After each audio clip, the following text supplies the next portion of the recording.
आणि असं म्हणतात, की या मंदिराच्या रचनेवरनं भारताच्या संसदेची प्रतिकृती ती तयार केली. मी आत्ता मितवली इथल्या 64 योगिनी मंदिरात आहे आणि माझ्या मागे हे गोलाकार रचनेत असलेलं 64 योगिनींचं मंदिर आहे.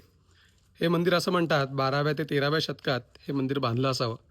माझ्या मध्यभागी मागे जे दिसतंय इथे शिवपिंड आहे म्हणजे शंकराची पिंड आहे आणि ती पूजा केली जाते आणि त्याच्या बाजूला गोलाकार कोनाड्यांमध्ये आपल्याला 64 योगिनींची मंदिरं दिसतात किंवा कोनाडे दिसतात. माझ्या मागे बघा तुम्हाला कोनाडे दिसतील.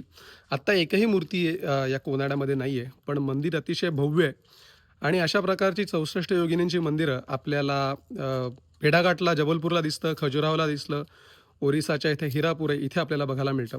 आणि असं म्हणतात, की या मंदिराच्या रचनेवरनं भारताच्या संसदेची प्रतिकृती ती तयार केलेली आहे. त्यामुळे संसद पण आपली जुनी संसद जी गोलाकार होती, ती प्रतिकृती या मितवली इथल्या मंदिरावरनं तयार केली असं म्हणतात.